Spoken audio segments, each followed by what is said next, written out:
Sudhir Bhokta Duktham Gita Mrutam Mad.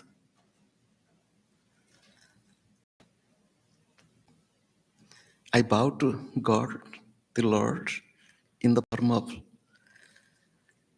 Lord Krishna and his beautiful friend, come disciple, Sri Arjuna. I bow to the author of the Mahabharata and also including the Bhagavad Gita, says Vyasadeva, and the scribe, Lord Ganesha. I bow to all the masters of Kriya Yoga, including my Gurudev. I bow to all of you. I bow to the entire creation. Om. Amen. Good evening, my love to all of you. It is by the grace of God and Sri Gurudev, we all have assembled here in the city of Detroit, in a beautiful sacred premises of Bharatiya temple to commemorate Sri Gurudev's coming to West, its 50th, coming to USA, Americas, its 50th anniversary. And simultaneously to discuss on the Bhagavad Gita the most practical, psychological, spiritual, and also you can tell historical text.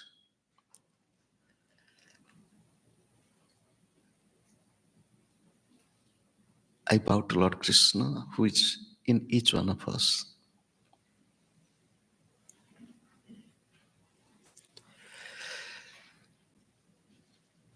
In a casual conversation with the people in West, I asked them, which book you like the most in your life? So if I ask the same question to all of you, surely you will tell the name of a book. Just like we like some food, we like some book, we like some place, we like some people. I asked them, how many times you have read that book? If I ask the same question to you, what will be the answer? So then somebody told 2 times, 3 times, like this. How many times? They asked me the counter question. Which book you like the most? I told the Bhagavad Gita. How many times you have read it? I said, I can't count, but still now I have been reading. It is not real ending. Bhagavad Gita is a very small book. If you look at the book as it is, it can be in the size of a matchbox, so tiny. It can be in your pocket, very little book. What is there in this book you read so many times and you have been reading? The counter question to me. I asked them, my friends, suppose you love somebody. You tell, I love that person, but I have seen only once, twice, 3 times. If I love someone, I love forever. And the Bhagavad Gita is like that. Bhagavad Gita, kinchita dhita, Ganga jalalabha kanika pita, Sakrit api yana murari samarcha, Kriyate tasya yamena na charcha, Bhajagovindam, Bhagavad Pada Acharya Shankara, the most powerful spiritual philosopher of humankind. He's telling, read the Gita a little even, but daily. It is said, just like we take deep in the river or wash our body in our bathroom, it is said, Sakrit Gitambhasi Snana. Every day you wash your mind, your life with the knowledge of the Gita. What is this Gita? The Gita is a song. The simple meaning of the Gita is this song. Sometimes I ask people, do you know what is the meaning of the word, the Bible? Many people don't know. They say it is a holy book. But the meaning of the name Bible is the book. Meaning of the Bhagavad Gita, the Gita is the song. So Bhagavad Gita is a song book. Who sang? It is a duet, a dual. One is asking, the other is answering. It is in the form of songs. And the song of the divine, God sings. Did really God sing? Listen. When we were little baby, the mother sang. God sings, and God is singing till now. Because God is infinite, the song is endless. My Gurudev's Gurudev, Sri Vijaya Krishna, his childhood teenage Gurudev, he is telling Bhagavad Gita ki in Bengali. What is Bhagavad Gita? Bhagavaner Gan, song of God. Ananta Apuranta Sangita Lahari. That is the melody of singing. It is continuously, endlessly going on. That is song of life. Anybody who is living, if one can listen to that song of life, the life changes. Just like we watched this beautiful dance, it was thrilling. But if the song is continuously going on, it will change life. However, this Bhagavad Gita is a song between two friends, cousins, in-laws. One is the chariot driver, other is sitting in the chariot, and both in the battlefield. In the battlefield, they are singing. I don't know, I heard some song in India, I don't know where. E mere git, Jivan Sangit. It's song of life. Battlefield is also a part of life. Is battle inevitable? My friend, I am not talking of Ukraine, Russia, Bharat, Pakistan, Palestine, Israel. I'm talking of battle of life. The moment we came out of the mother's womb, so long as we were in mother's womb, mother's breath was our breath, mother's food was our food. It was one with the mother. Once we came out of the mother's womb and the umbilical cord was disconnected, the battle started. The breath is a battle, is a friction of air going through the nostril to the lung, Again, it is pushed out. Again, breath is a battle, a struggle, a friction. I'm talking, every word is coming with his force of air and with some thought. So each word is a battle that is coming out. We are taking delicious food. Taking food is a struggle. Chew, chew, chew, then swallow. Forcefully, we are pushing food to go through this thin tube, going to the stomach. Again, it is forced down, down, down. The, ultimate end in the toilet. Forcefully, everything is a battle. Workplace is a battle. Kitchen is a battle. Talking with a friend is a battle. I'm not telling battle means to fight. Love is a battle. Life is a battle. Life is a battlefield. In this battlefield of life, you just imagine, I take you to both the sides. Battlefield of Mahabharata.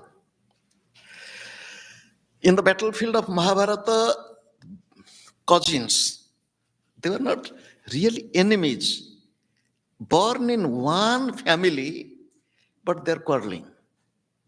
So two armies are assembled, and in the battlefield, in one chariot, Lord Krishna is sitting and Arjuna is behind. And Arjuna said, "Oh Krishna, can you take the chariot into the middle of the battlefield? Kairmaya sahayodhavyam asmin rana samudyame. Can you take me with whom I will fight in this battlefield?" Now, Lord Krishna, chariot driver, is taking the chariot.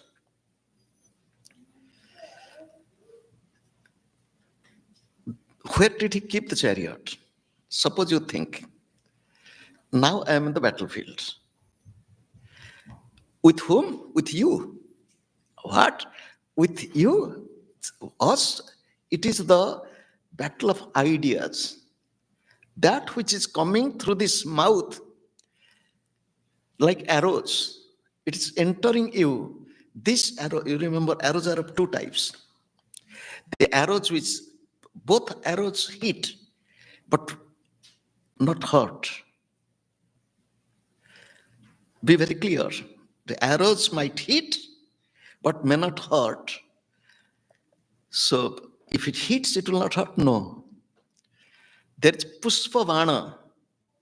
I don't know, those who are from India, they can easily understand. Pushpavana, who shoots? The arrow of flowers. Pushpavana, the arrow of flower, is shot by Kamadeva, Kandarpa. That arrow, it doesn't hurt us. It creates emotion in us.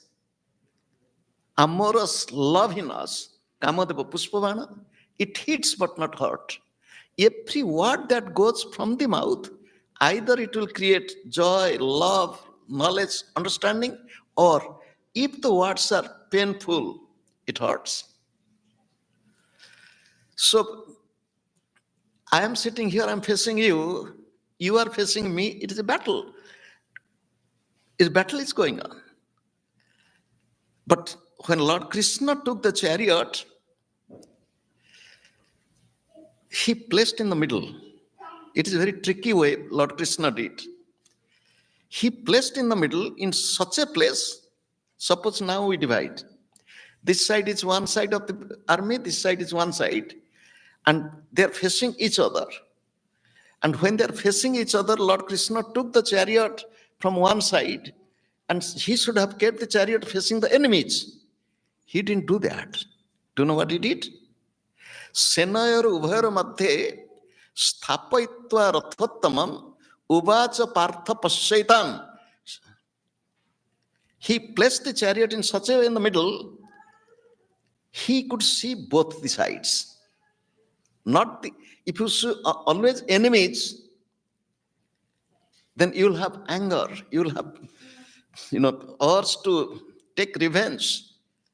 But he placed in such a way, Arjuna could see both the sides. You'll say, how did you know this?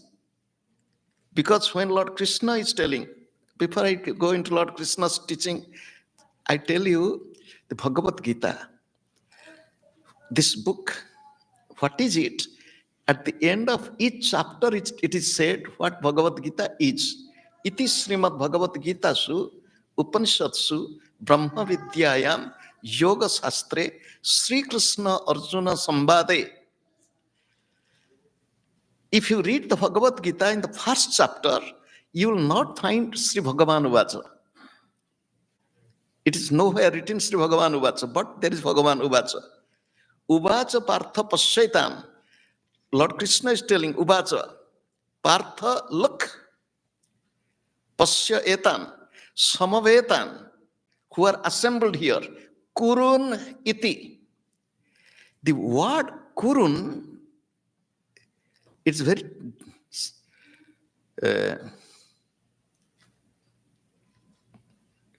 how to say, symbolic. He didn't say, look at the Kauravas. When he said Kurun, it includes both the Pandavas and Kauravas. Look at both. Arjuna looked at both and he got emotional. Looking at the Kauravas, angry. Looking at his own people, he got emotional. In this battlefield, all my own people will also die. So this is the background. He said, I will not fight.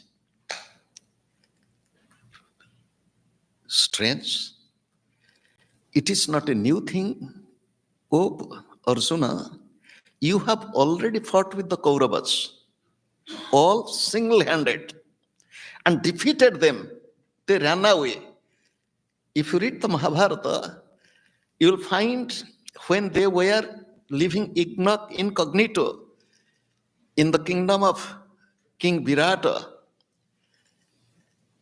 the Kauravas trespassed to steal the cattle, cows of Kauravas, the King Virata. At that time, Arjuna alone, he drove them away. You have already fought with them, and you know they are enemies. But now you are telling you will not fight. Now the story begins, the Bhagavad Gita. A question to each one of us. Have you ever started any project in your life and you have not completed? Many times I ask anybody who comes for personal talking, I said, tell me why you are confused in the middle. Nowadays children are more confused. What do you want to study? I don't know. In the middle of one's course, they say, I don't like this. I am telling a story. The story is about a young girl. Young girl means school girl. The parents asked, what did she study? I said, I think it came to me. She will be a doctor. She was a very bright girl. And she qualified to go to medical school, but she didn't go. So she studied something they call actuarial science or something. He studied in Australia. In the middle, then she decided, I'll not study this, I'll go to medical school. And she went to medical schools. Now she is a gynecologist. Confusion. In life, are we confused? Are we unable to take decision? Are you not full of spirit and enthusiasm? Every day, I'm not telling in one incident. Every day, starting from morning, going to bed in the evening, it is battlefield. In the battlefield, if at any moment we are demoralized, we are weak, we are tired, we are emotional, we are feeling that, no, I can't do this. Be very careful. At that time, we all are having Arjuna's condition. Some people, they say, nowadays, this Arjuna's condition, the condition of confusion, emotional breakdown, it is called as Arjuna's syndrome. What is Arjuna's syndrome? You prepare yourself to go to face something, in the middle say, "Oh, I don't think I can do it." The children cry before going to examination. If the doctor is coming to give injection, my body shrinks. If I hear that some bad news, I become,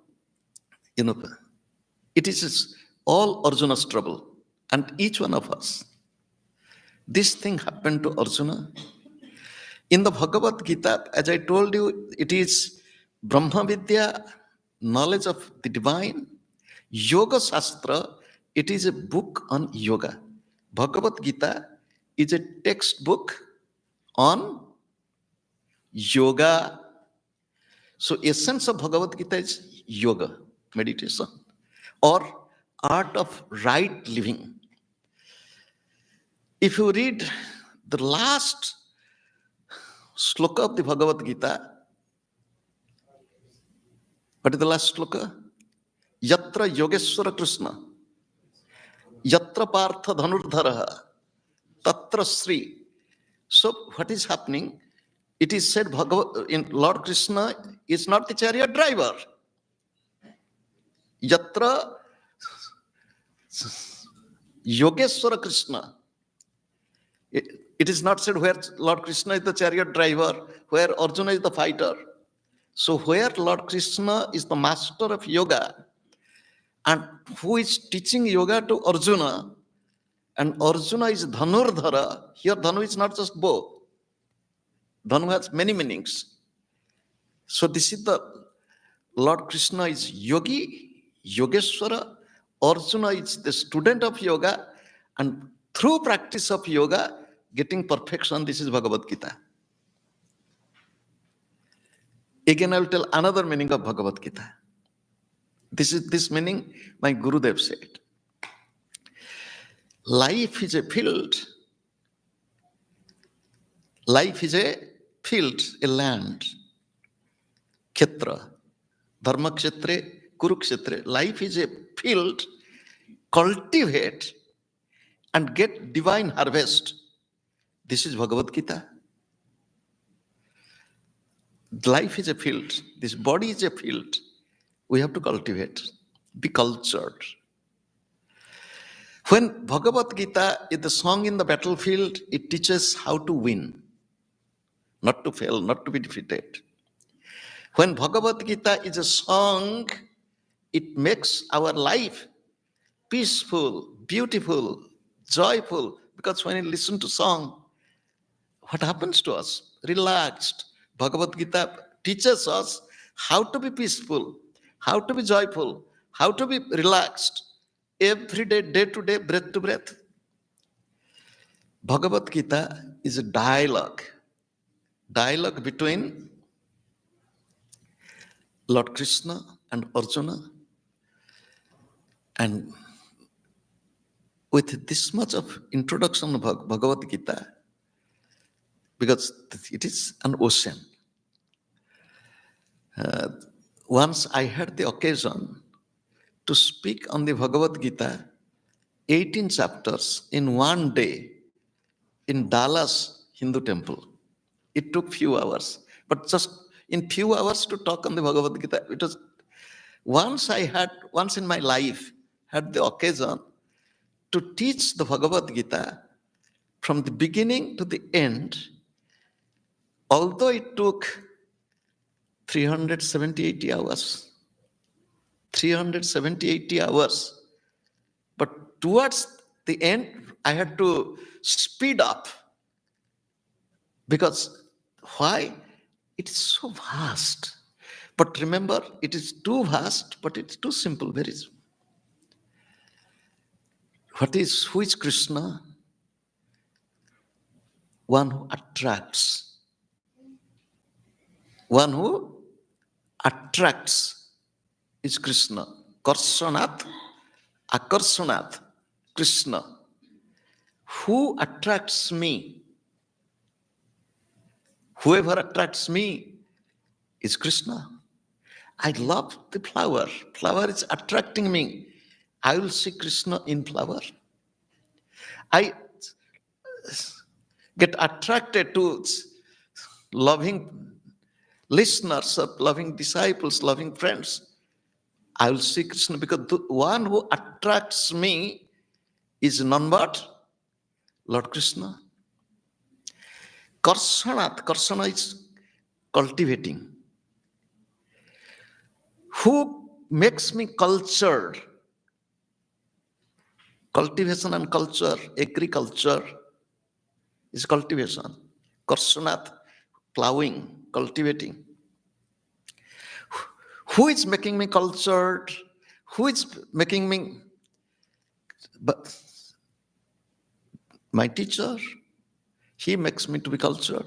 My parents, whomever, they help me to be cultured. They are Krishna. Who is Arjuna? One simple meaning of Arjuna, one who earns. Arjuna. Arjuna means earning. Earning knowledge, earning experience, earning money, earning reputation, earning bad name. Whoever is earning Arjuna is Arjuna. So Krishna is in me, Arjuna is in me. This body is a chariot. It is said in the Bhagavad Gita, it said Upanishadsu. If you read the Kathopanishad, there is a description of a chariot. The body is a chariot. The sense organs are the horses. And in the chariot, there is a chariot driver and it's one who is seated in the chariot. So this much of introduction to the Bhagavad Gita. And what is the message of the Bhagavad Gita? The message of the Bhagavad Gita is for a practical life. Do not, each word of the Bhagavad Gita is a message. If you begin with the first word of Bhagavad Gita, dharma. Dharma means duty, responsibility, virtuous life. Dharma. So that is also the message. If you take the last word, mama. Mama means mine. To understand what is mine, what is not mine. Who is mine, who is are not mine. So that is Bhagavad Gita. Every word can give a message and applicable for each one of us. Today, I'll tell about one verse. Every teaching of the Lord is unique. This, which is needed for our real healthy, happy, joyful life. This is from the 6th chapter, 17 verse. Bhagavad Gita is consisting of 18 chapters. Each chapter is named as yoga. The first chapter is known as yoga of depression. Sometimes we become sad, unhappy. That is also yoga. And the last chapter is called as yoga of emancipation, freedom from depression. So we want to be free. So every chapter is beautiful yoga. 6th chapter is called as yoga of self-discipline. Yoga of self-discipline. Yoga of meditation. In that chapter, the verse is 6th chapter, 17th verse. It is said, Yuktahara viharasya yukta chestasya karmasu yukta swapna avabodhasya yoga bhavati dukkha.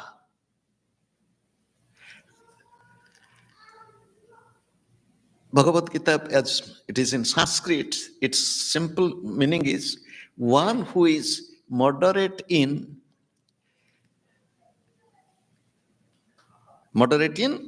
ahara, in food, moderate in vihara, in recreation, in relaxation, moderate in all efforts in action, in all activities, moderate in sleeping, and moderate in wakeful state. For that person, yoga removes all sufferings. Yoga bhavati dukkhaha. We'll start from this last part of the verse or the sutra or the teaching of the Lord. Who doesn't want to be free from sorrows? Who wants to suffer? There's a simple question. You will tell everybody wants to be free. We want to be free. If you get little pain in the teeth, you want to get free. We want to be free. No one wants to suffer. Gautama Buddha,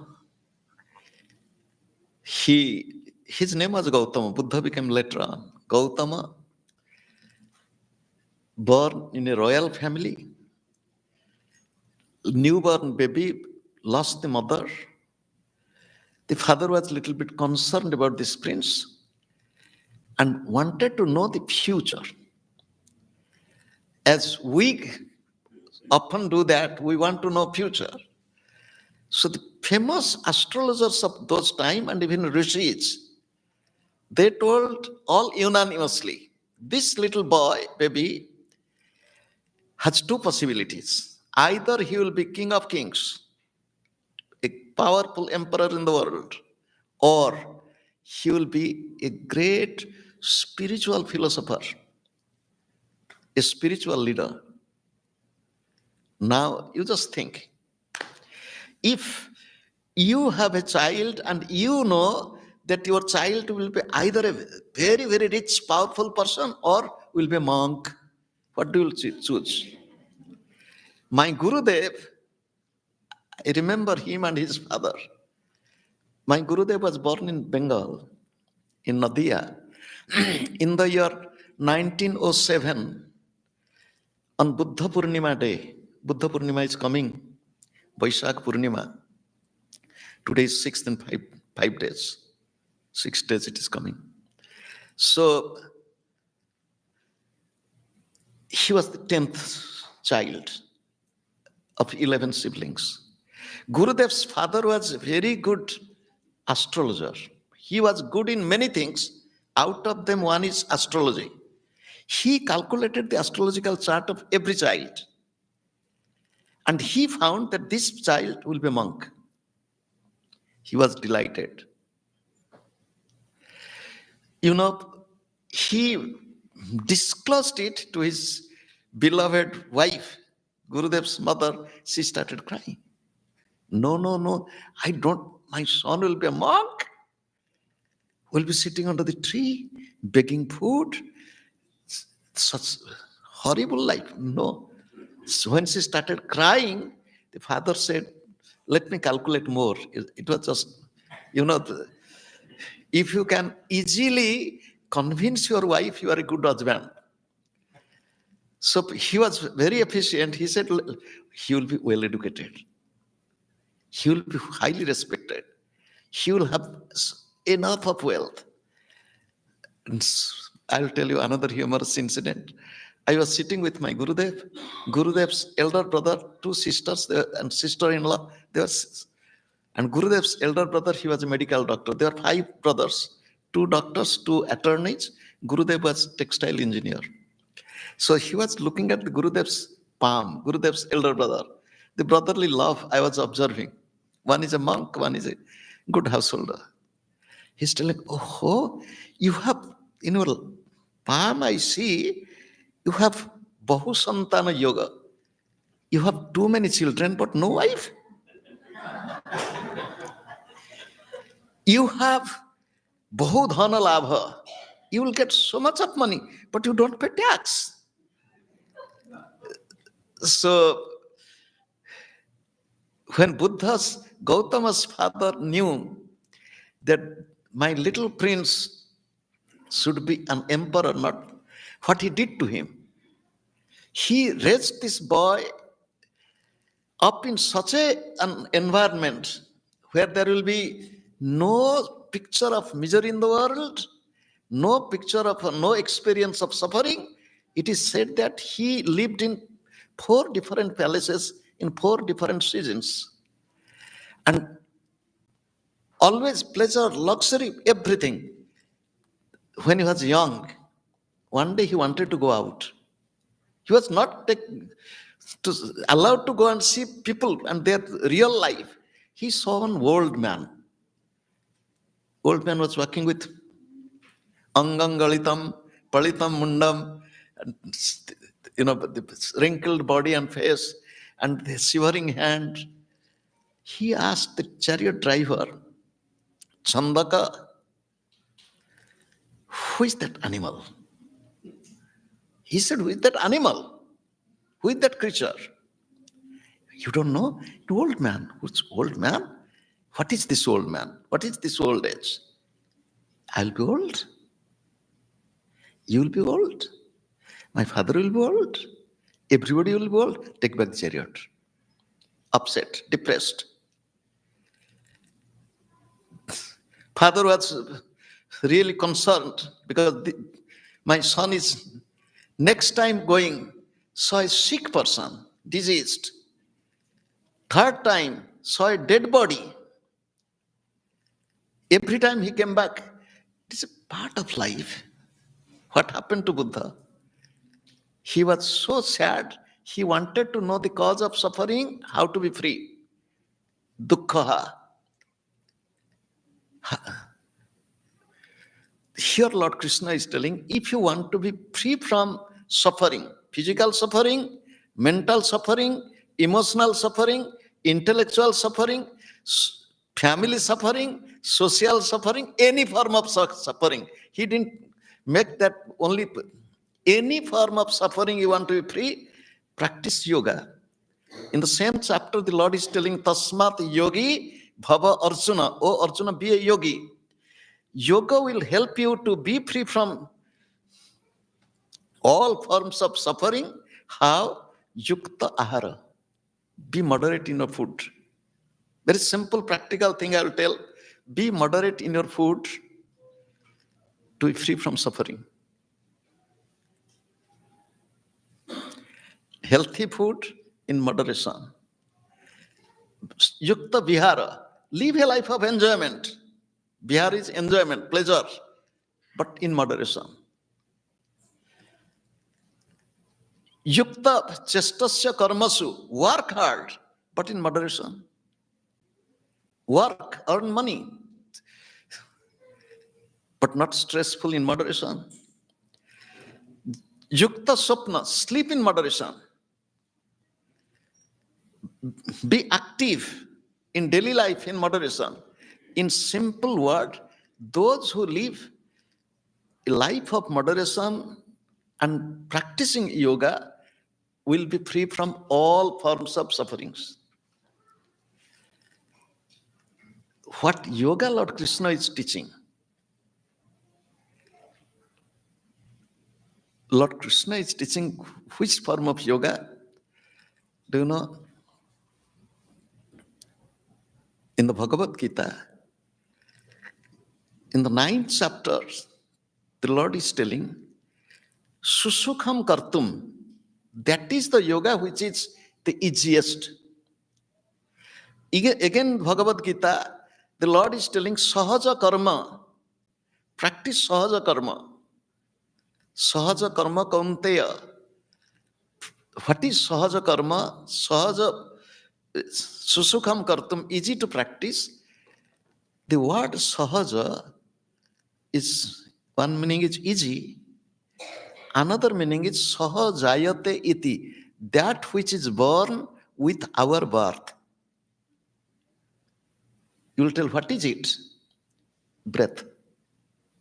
When we came from the mother's womb to this earth, the first activity started with breath. Sahaja karma is work with your breath. My Gurudev said, who is breathing within you? You? Can a dead man breathe? No. Who is breathing? Find it.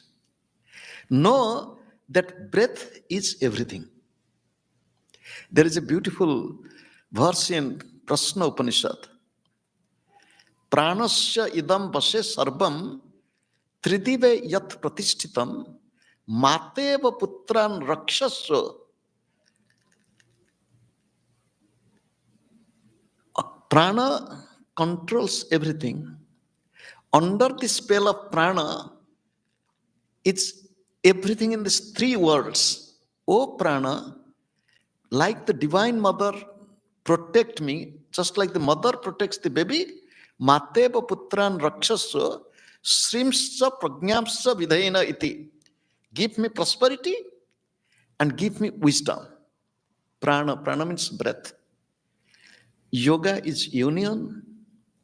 In this body, in this life, there is union of the body and the soul. This union is because of the breath. Know this breath, use this breath, love this breath, practice this breath, and be successful. Breath control. My Gurudev used to say breath control, breath control. Sri Lahiri Mahasaya used to quote, Lahiri Mahasaya is one among our Guru lineage. Har dam laga raho re bhai, banat ban jai. Dam means breath. Har dam means every breath. Laga raho re bhai, oh my friends, watch your every breath. Use your every breath. Love your every breath. Banat banjai. Practice, and become perfect. If there will be no breath, what will happen? If the breath will stop now, once Paramahansa Yoganandaji was giving a talk, and while he told once, he said, I will not lie down on the bed and I will leave the body. I'll, with my shoes on my feet, with coat and all dress on my body, I'll be singing the song Glory of India, I'll leave this body. And that happened. It was in 1952. It happened while he was talking. He was in standing posture. In a big hotel in LA, Biltmore Hotel. So, finish, breath stop. Breath will stop at any time, at any moment for anybody. No prior notice. Nishwase nahi vishwasa kada ruddha bhavishyati. Never trust your breath. At any moment it will stop. Use your breath. Love your breath. Don't misuse your breath in anger, ego, jealousy, making your breath very fast, irregular. And anger, jealousy, all these, they disturbs our personal life, they disturb health, everything. Make your breath slow, loving, rhythmic. Watch your breath, every breath. You can do it while working, you can watch your breath. You can work with your computer, you can watch your breath. I'm talking to you, simultaneously I'm inhaling and watching my breath. We all can practice it in our daily life and bringing moderation into life. What Buddha did, Buddha's greatest message for himself, learning, when he decided, years have passed, nothing has happened to me. I left home for experiencing truth of life, nothing. He decided, I'll sit down here under this tree, I'll let this body die, but I'll not get up. He stopped eating, he stopped drinking. So he became really emaciated, unable to move, almost in the death door. A farmer's daughter, her name was Sujata, had a dream dream of Buddha as if he was a divine, telling that give food. She prepared milk rice, payasam, and she took payasam and fed little to Buddha, and Buddha slowly regained his health. And then Sujata told, listen, too much of extreme is not good. Don't torture your body. Don't torture your life. Live a life of moderation and harmony. You'll find. And Buddha did. And he got illumination.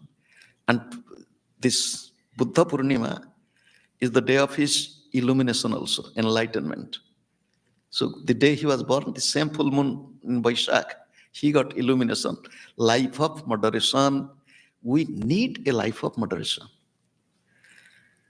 Moderation in everything, moderation in thinking, moderation in speaking, moderation in eating, moderation in exercises, moderation in lifestyle, moderation in work. If we can bring this moderation into our yogic life, our life will be beautiful. I think the time is over.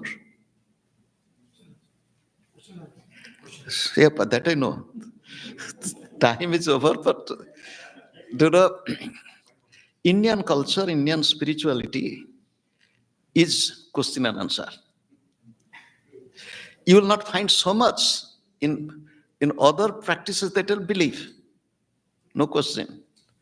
So the door to all knowledge is a child's question, why? Why? A child asks the parent, why? And so, however, few minutes for question and answer. If you have any question on what we spoke, or